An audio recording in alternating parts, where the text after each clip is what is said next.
Pada video kali ini, kita akan mempelajari mengenai strategi mengatasi berbagai ancaman terhadap IPOLEK Sosbud-Hankam dalam membangun integrasi nasional.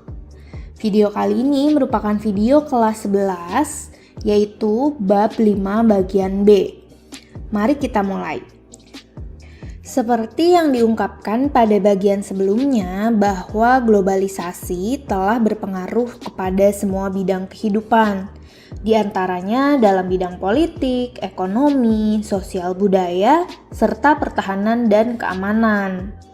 Berkaitan dengan hal tersebut, Indonesia sebagai bangsa yang besar harus mempunyai sikap yang tegas terhadap segala pengaruh negatif yang datang dari luar sebagai wujud dari globalisasi. Hal itu penting dilakukan untuk menjalankan strategi pertahanan dalam menghadapi berbagai ancaman. Berikut ini dipaparkan strategi yang dilakukan oleh bangsa Indonesia dalam menghadapi berbagai macam ancaman dalam bidang IPOLEK Sosbud-Hankam.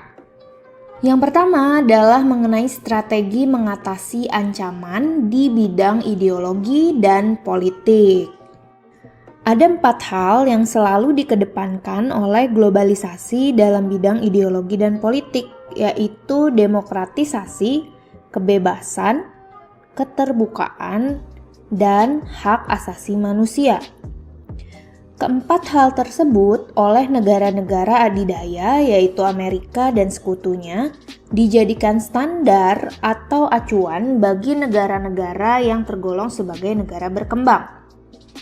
Acuan tersebut dibuat berdasarkan kepentingan negara adidaya tersebut, tidak berdasarkan kondisi negara yang bersangkutan. Tidak jarang jika suatu negara tidak mengedepankan 4 hal tersebut dalam kehidupan politik di negaranya, maka negara tersebut akan dianggap sebagai musuh bersama. Bahkan lebih menyedihkan lagi dianggap sebagai teroris dunia. Serta diberikan sanksi berupa embargo dalam segala hal yang menyebabkan timbulnya kesengsaraan seperti kelaparan, konflik, dan lain sebagainya. Di sisi lain, isu demokrasi pada saat ini benar-benar mempengaruhi kehidupan berbangsa dan bernegara. Segala peristiwa selalu dikaitkan dengan demokratisasi. Akan tetapi, demokrasi yang diusung adalah demokrasi yang dikehendaki oleh negara-negara adidaya yang digunakan untuk menekan bahkan menyerang negara-negara berkembang yang bukan sekutunya. Akibatnya, selalu terjadi konflik kepentingan yang pada akhirnya mengarah pada pertikaian antar negara. Berkaitan dengan hal tersebut, Indonesia sebagai negara yang menganut paham demokrasi Pancasila harus mampu menumbuhkan pemerintahan yang kuat, mandiri, dan tahan uji, serta mampu mengelola konflik kepentingan. Konflik kepentingan dapat menghancurkan persatuan dan kesatuan bangsa Indonesia yang pluralistik. Pengelolaan konflik kepentingan dilakukan dengan tetap memperteguh wawasan kebangsaan yang berlandaskan Bhinneka Tunggal Ika.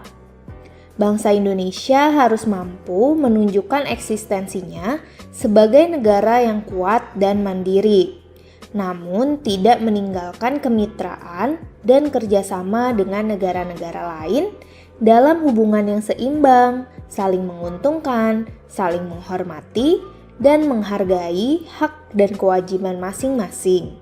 Dengan cara yang pertama adalah mengembangkan demokrasi politik.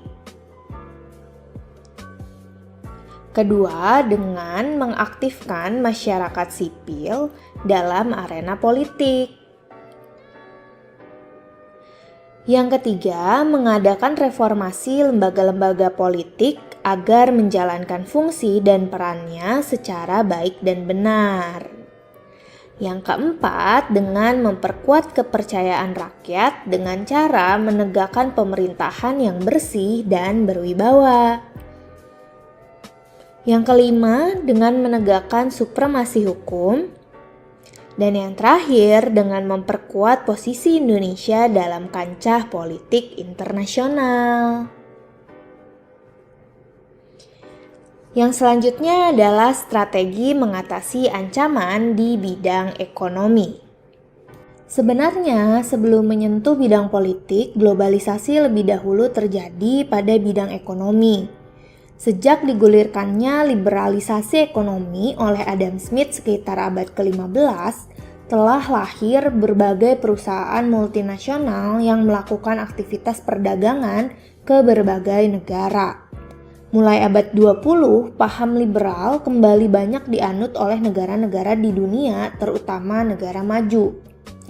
Kenyataan yang terjadi, globalisasi ekonomi lebih dikendalikan oleh negara-negara maju. Sementara negara-negara berkembang kurang diberi ruang dan kesempatan untuk memperkuat perekonomiannya. Negara-negara berkembang semacam Indonesia lebih sering dijadikan objek yang hanya bertugas melaksanakan keinginan negara maju. Keberadaan lembaga ekonomi dunia seperti IMF, Bank Dunia, dan WTO belum sepenuhnya memihak kepentingan negara-negara berkembang. Dengan kata lain, negara-negara berkembang hanya mendapat sedikit manfaat, bahkan menderita karena kebijakan yang salah dan aturan yang tidak jelas. Sistem ekonomi kerakyatan merupakan senjata ampuh untuk melumpuhkan ancaman di bidang ekonomi dan memperkuat kemandirian bangsa kita dalam semua hal. Untuk mewujudkan hal-hal tersebut, kiranya perlu segera diwujudkan hal-hal berikut ini. Sistem ekonomi dikembangkan untuk memperkuat produksi domestik bagi pasar dalam negeri, sehingga dapat memperkuat perekonomian rakyat. Lalu, pertanian dijadikan prioritas utama. Selain itu, industri-industri haruslah menggunakan bahan baku dari dalam negeri sehingga tidak bergantung pada impor. Lalu, perekonomian seharusnya berorientasi pada kesejahteraan rakyat. Artinya, segala sesuatu yang menguasai hajat hidup orang banyak harus terjangkau oleh masyarakat. Lalu, Indonesia seharusnya tidak bergantung pada badan-badan multilateral seperti IMF, Bank Dunia, dan WTO. Terakhir, dengan mempererat kerjasama dengan sesama negara berkembang untuk bersama-sama menghadapi kepentingan negara-negara maju.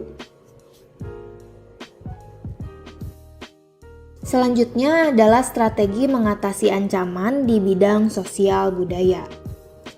Banyak faktor yang mungkin menimbulkan perubahan sosial, di antaranya ialah faktor teknologi dan kebudayaan.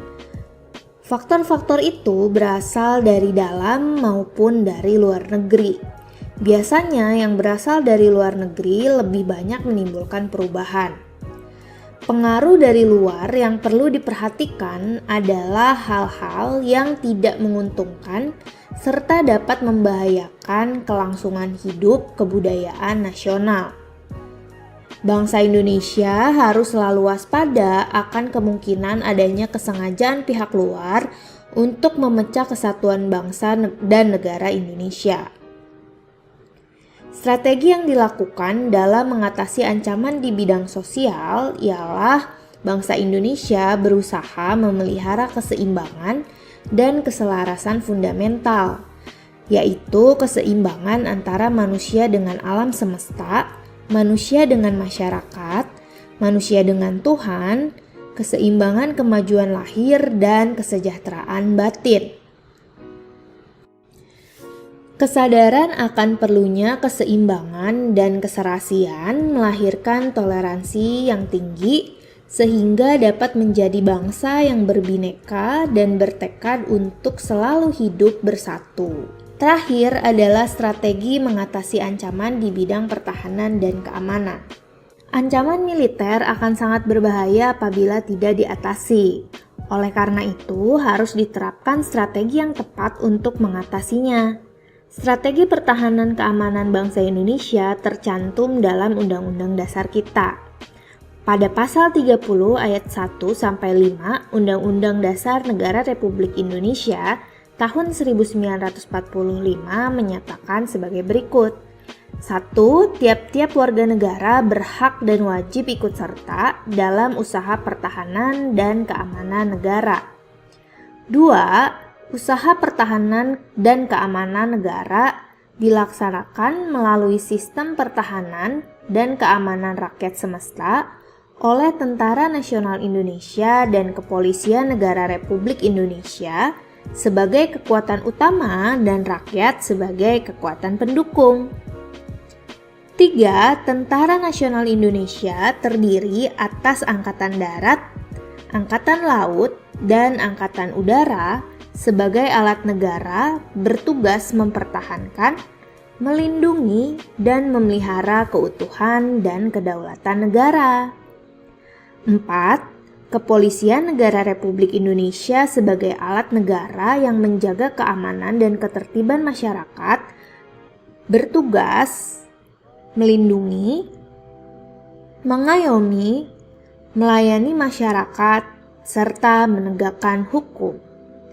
Yang kelima, susunan dan kedudukan Tentara Nasional Indonesia, Kepolisian Negara Republik Indonesia, hubungan kewenangan Tentara Nasional Indonesia dan Kepolisian Negara Republik Indonesia di dalam menjalankan tugasnya, syarat-syarat keikutsertaan warga negara dalam usaha pertahanan dan keamanan negara, serta hal-hal yang terkait dengan pertahanan dan keamanan negara diatur dengan undang-undang. Ketentuan ini menegaskan bahwa usaha pertahanan dan keamanan negara Indonesia merupakan tanggung jawab seluruh warga negara. Dengan kata lain, pertahanan dan keamanan tidak hanya menjadi tanggung jawab TNI dan Polri, tetapi masyarakat juga ikut bertanggung jawab.